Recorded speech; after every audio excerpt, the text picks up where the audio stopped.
el virya perdido y el hecho cultural. A. La cultura, objetivo de la sociedad pasú. El objetivo macrocósmico de la finalidad exige que el pasú sea postor de sentido, que devuelva al ente, mediante la expresión del signo, el significado racionalizado del designio, es decir, que ponga en el ente un signo que represente al símbolo conceptual.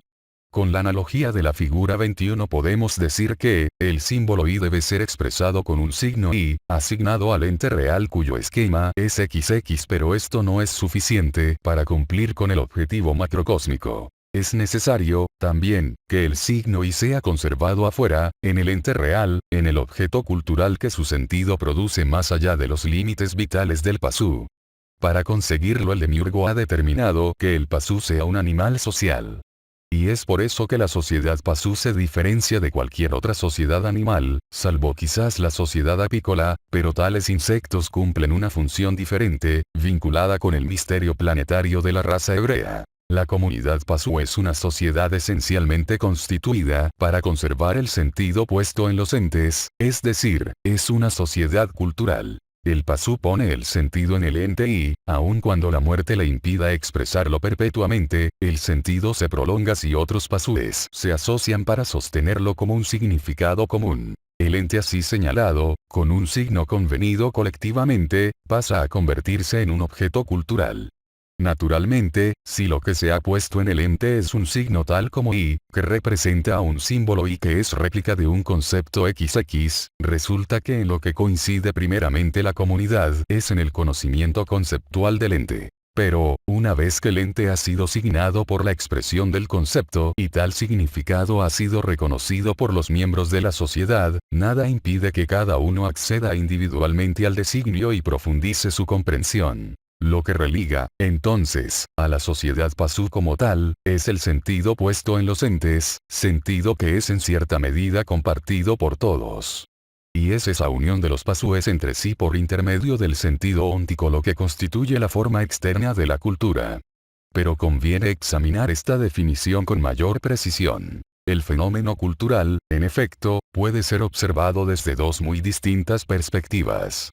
Desde un punto de vista externo la cultura es un fenómeno dinámico y colectivo. Desde un punto de vista interno la cultura es estática e individual. La cultura externa surge como efecto del objetivo macrocósmico de la finalidad. La cultura interna o modelo cultural, ver página 147, es consecuencia del objetivo microcósmico de la finalidad. En cualquiera de los dos casos una cultura se compone de dos elementos básicos. El pasú, postor de sentido, creador de objetos culturales, y los objetos culturales. En el primer caso, la cultura externa se conforma por una sociedad comunitaria y un universo de objetos culturales comunes, integrados en una superestructura. En el segundo caso, la cultura interna se conforma con el sujeto cultural del pasú y un universo de objetos culturales, los cuales constituyen el modelo cultural, es decir, un sistema de premisas culturales. Ambos elementos, sujeto cultural y modelo cultural, se integran en la estructura cultural interna de cada pasú. Antes de profundizar en los conceptos de cultura externa e interna, es conveniente dejar en claro que debe entenderse por objeto cultural externo e interno. B. Objetos culturales externos e internos. Hemos visto que los entes signados por la expresión postora de sentido del pasú se transforman en objetos culturales, vale decir, en proyectos externos de conceptos. Desde luego, los objetos culturales externos no requieren una materialidad concreta sino un campo de representación, vale decir, un telón capaz de recibir la proyección. En el mundo, existen objetos culturales cuyo proyecto se asienta en entes corporales, tales como un tornillo o un árbol, y otros cuyo proyecto es una forma externa incorpórea, tal como la S que realizó aquella paloma con su vuelo o cualquier constelación semejante. Con respecto a estos últimos proyectos incorpóreos, vale la pena agregar que entre los mismos se cuentan las cualidades de ciertos entes, tales como el color o el calor, y las relaciones entre entes, tales como la distancia o la altura. Las cualidades, propiedades, relaciones, etc., son efectivamente objetos culturales externos pues su entidad se percibe a través de la esfera sensorial, es decir, se introyecta, a posteriori de la proyección significativa. Con estas aclaraciones podemos considerar que, para una sociedad determinada, solo pueden ser objetos culturales aquellos entes que son reconocidos externamente. Esto excluye a todo ente desconocido o aquellos que, aun habiendo sido conocidos, no son reconocidos como tales. Los museos de culturas prehistóricas, por ejemplo, abundan en objetos que no significan nada para nosotros aunque creamos que fueron culturales para tales culturas. Un objeto tal no es ciertamente cultural para nosotros, no difiere en valor cultural de cualquier otro ente desconocido, pues no podemos reconocerlo, no encaja en nuestro modelo cultural, no conseguimos ni adivinar su sentido, es decir, el sentido que alguna vez le dieron sus proyectistas y que hoy nadie sostiene externamente. Y que no se engañe alguien al suponer que el hecho paradójico de haber reconocido al objeto como ente desconocido le otorga algún sentido cultural, puesto que, si el objeto realmente no significa nada para nosotros, jamás podremos ni siquiera afirmar con certeza que pertenecía a la cultura desaparecida, ni aun cuando lo hayamos hallado dentro de una sepultura junto con otros objetos tales como una momia, a la que sí reconocemos. Si el objeto es desconocido, y no hay ningún miembro de aquella cultura para que nos exprese y comunique el sentido, solo podremos abrigar la creencia de que él mismo es cultural. Pero esta creencia no implica ningún tipo de reconocimiento sino una mera clasificación taxológica. La incorporación del objeto concreto a la especie de los entes conocidos. En suma, para una cultura determinada, los objetos culturales externos consisten en proyectos de conceptos, cuyo significado ha sido traducido por el sujeto cultural, codificado como premisas culturales de un lenguaje habitual, y expresado afuera como signos que dan sentido al mundo.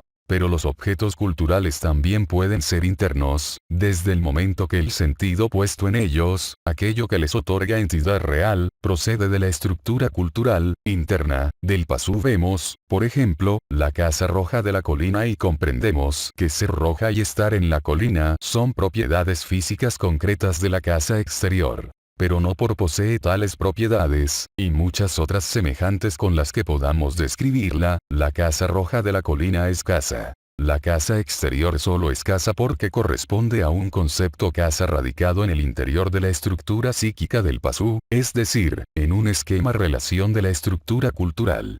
Y no cabe duda que el concepto casa interior, como cualquier otro concepto de referencia óntica, es a priori de la casa objeto cultural exterior, puesto que el sentido de ésta procede de aquel. No podríamos habitar la casa roja si antes no supiésemos que es una casa. Mas, esa a prioridad de los objetos interiores sobre los externos, otorga a aquellos preeminencia ontológica sobre estos. Si la existencia de los objetos culturales externos depende del proyecto conceptual de los objetos culturales interiores, entonces estos mantienen una existencia de grado superior. Resumiendo, los objetos culturales pueden ser internos o externos. Los objetos culturales internos forman parte de la estructura cultural y constituyen un primer grado en la realidad del objeto. Los objetos culturales externos son proyectos corporizados y materializados de los anteriores y representan un segundo grado en la realidad del objeto. Son reconocidos en el mundo como reflejo de los objetos internos. Naturalmente, si tal dependencia no se advierte, puede cometerse el error nociológico de atribuir las cualidades culturales directamente al cuerpo físico o entidad sobre la que se ha efectuado el proyecto. C. Cultura externa e interna. En A hemos definido a la cultura externa como fenómeno dinámico y colectivo y a la cultura interna como fenómeno estático e individual. Comencemos por aclarar que a los términos dinámico y estático hay que otorgarles un sentido estructural. Esto es, la cultura externa es dinámica porque su superestructura crece desde afuera, con independencia de todo individuo o observador. Ello se debe a que el carácter colectivo de la cultura externa causa un continuo aporte exterior de nuevo sentido, una creación constante de nuevos objetos culturales o el perfeccionamiento de los ya existentes. Contrariamente, la cultura interna es un modelo cultural o sistema de premisas cuya estructura crece desde adentro, por exclusiva obra del sujeto anímico. En ese sentido puede afirmarse que la cultura interna es un fenómeno estático. porque consiste en un sector de la estructura cultural, la cual es memoria de conceptos, es decir, memoria de objetos culturales internos, objetos que subsisten rígidamente estructurados y no cambian por ningún motivo salvo la voluntad del sujeto. Es evidente que, desde el punto de vista estructural, la cultura interna es una estructura de grado menor que la estructura de una cultura externa, la cual está alimentada por una comunidad de sujetos expresivos. Esta superioridad estructural dificulta su observación y descripción y obliga a considerar aquella parte que nos toca más de cerca, aquel aspecto de la cultura externa que nos involucra en su trama e inclusive nos determina desde afuera. Sin embargo, siendo que una estructura no se compone de partes, sino de miembros integrados en un todo, hemos de obrar con extrema prudencia al abstraer una fracción de la cultura externa, vale decir, no olvidaremos jamás que el fragmento observado es una estructura abstraída arbitrariamente de la totalidad estructural de la cultura externa e indisolublemente encadenado a ella. Para precisar la forma que ha de revestir dicha fracción estructural externa, a la que finalmente vamos a denominar hecho cultural, debernos referirnos al espacio y al tiempo. El espacio abarcado por una cultura externa es, indudablemente, enorme. Todo lugar que contenga un objeto cultural externo es parte de tal espacio, desde el sitio ocupado por la galaxia más lejana hasta aquel en que se mueven las partículas subatómicas, pasando por todos los objetos culturales comunes a la sociedad.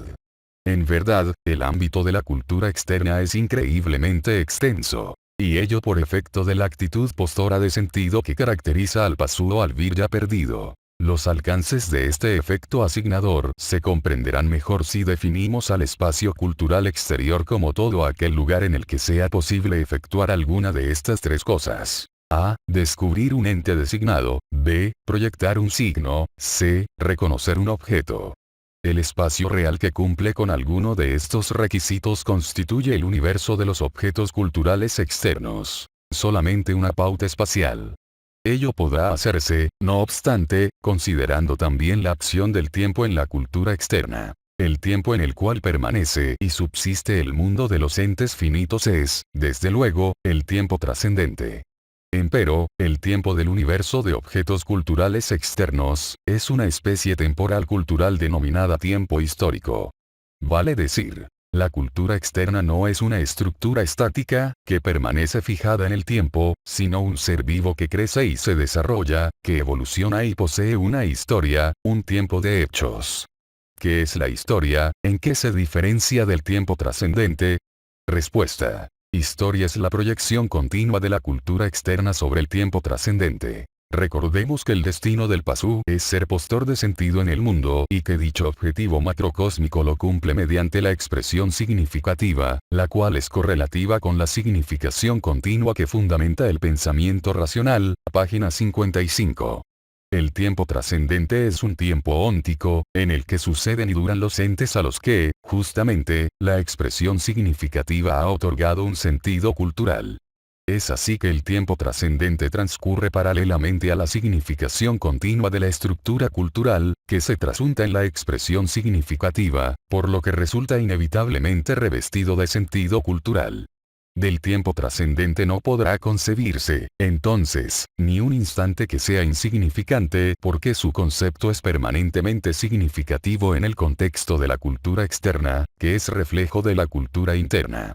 Y el desarrollo significativo y continuo de la cultura externa, que sucede en el tiempo trascendente y que lo encubre con sentido cultural, es la historia propiamente dicha. Con otras palabras, el tiempo trascendente, tomado como ente externo, es convertido por la proyección colectiva de la cultura externa en objeto cultural. La historia es, pues, el tiempo trascendente culturalmente transfigurado. Pero la historia así definida, como un continuo temporal cultural, es manifiestamente análoga a la significación continua que fundamenta el pensamiento racional. Recordemos que, cuando en el horizonte de la significación continua se destaca un relieve, este constituye el fundamento significativo de un pensamiento racional, es decir, un símbolo como y, figura 21. En el continuo transcurrir de la historia de una sociedad, durante el desarrollo de su cultura externa, ¿qué suceso es equivalente a un relieve en el horizonte de la significación continua? Respuesta. Cuando un suceso se destaca nítidamente en el continuo transcurrir de la historia, se dice que el mismo constituye un hecho histórico. El hecho histórico, en la estructura de la cultura externa, es análogo a la manifestación de un relieve y, figura 21, en la estructura cultural. Esta analogía, desde luego, puede ser profundizada y es lo que se hará en el próximo artículo. Pero ella permitirá, ahora, extraer una importante conclusión. Por ejemplo, siendo que un relieve tal como Y es un símbolo conformado por la manifestación de uno o más símbolos arquetípicos, debemos inferir de ello que, análogamente, el hecho histórico es la manifestación de un arquetipo psicoideo. Respuesta. En efecto, todo hecho histórico es la manifestación de un arquetipo psicoideo, o mito, en un espacio cultural determinado. Parece que nos acercamos, así, a la fracción de cultura externa que buscábamos para comprender su influencia sobre un observador individual. El hecho histórico sería, a todas luces, aquel aspecto de la cultura externa que nos involucra en su trama e inclusive nos determina desde afuera. Sin embargo, esta conclusión no es del todo correcta, pues la determinación real que la cultura externa es capaz de ejercer sobre nosotros solo es efectiva en el tiempo presente, y todo hecho histórico es invariablemente un suceso acaecido, la noticia de algo que aconteció en otra época y del cual se conserva el recuerdo. Para solucionar este problema no hay otro modo que ceñirse al presente histórico, más que es un hecho histórico considerado en su momento presente. Respuesta. Un hecho cultural. O, con otros términos, un hecho histórico es un hecho cultural pasado. El hecho cultural es, entonces, esa fracción de la cultura externa que nos involucra en su trama y a la que debemos estudiar para comprender el fundamento estructural de la cultura externa que, como sabemos, es de grado superior al de la cultura interna o modelo cultural. Y el hecho cultural, en su calidad de hecho histórico, es, según vimos recientemente, la manifestación de un arquetipo psicoideo o mito en un espacio cultural determinado. Más precisamente, la sabiduría hiperbórea denomina arquetipo astral al arquetipo psicoideo que vitaliza a la superestructura de un hecho cultural, tal como se explica en el tomo quinto. Resumiendo, hemos comprobado que entre la cultura externa y la cultura interna existe una correspondencia estructural estricta, de tal modo que los conceptos o aserciones de la estructura cultural interna se reflejan en objetos culturales de la cultura externa, y que el continuo significado de la estructura cultural interna es correlativo con el continuo significado temporal del devenir histórico de la cultura externa. También vimos que la manifestación de un símbolo Y, que replica a un concepto XX, es análogo a la manifestación de un arquetipo psicoideo durante un hecho cultural. Nos tocaría ahora profundizar en el concepto de hecho cultural y estudiar las relaciones estructurales entre objetos culturales y hombres, a que da lugar la manifestación del arquetipo psicoideo. No obstante, hemos de dejar pendiente, por el momento, este propósito para dedicarnos a examinar con detalle las correspondencias analógicas entre micro y macrocosmos. Es necesario dar este paso previo, y comprender mejor qué es historia y hecho histórico, antes de encarar el estudio de ese momento estructural de la historia que es el hecho cultural.